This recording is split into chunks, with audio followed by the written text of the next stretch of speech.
But of course we know that that government has lots of people who are psychiatric cases, or depraved homosexuals who think a man can be a woman.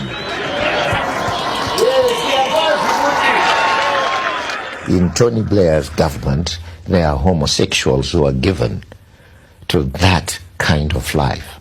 They believe in it. They want us to accept it. We have said, no, we won't accept it here. So one thing Chandai Farira about my former president, Robert Mugabe, which you could see, laws. Muno aiziva laws empire. Muno aiziva, although and when criticize vachiti zvakazoti zvikazodai, but some of the laws are empire. So today we want to talk about homosexual. It seems like homosexual is taking over our country, Zimbabwe, because homosexual taiziva etika kunyika dziri abroad ndiko taizvizira kwazvaitikira. So now we see kuti even muZimbabwe homosexual yatowanda irikutoita ichitowedzera. So to those asingazivi kuti homosexual chii, ndichatsanangura kuti what is homosexual.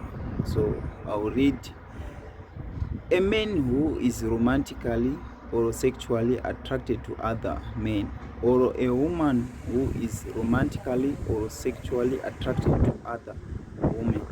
So do homosexual kana makuona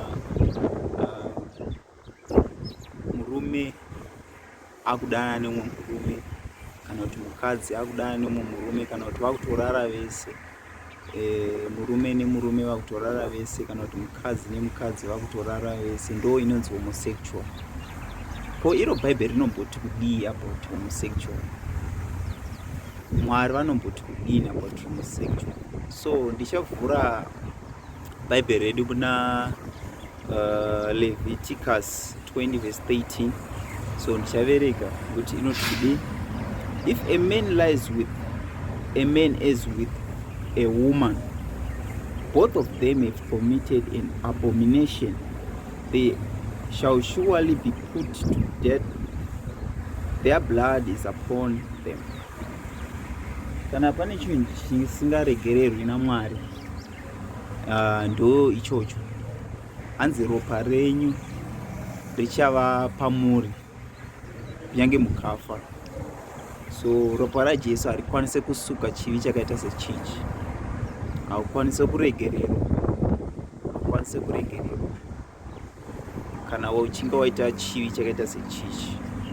So I think vanhu vakawanda varikutoda deliverance chaiyo. Hazvisi normal, zvinhu zvisitori normal izvozvo, hazvitotenderwi nebhaibheri. So I think vanhu vakawanda vanotoda spiritual deliverance, because zvinhu zvakaita sezvizvi hazvitombodi counseling, zvinongoda deliverance chaiyo, kuti dai vanhu vakadai vasungunuka.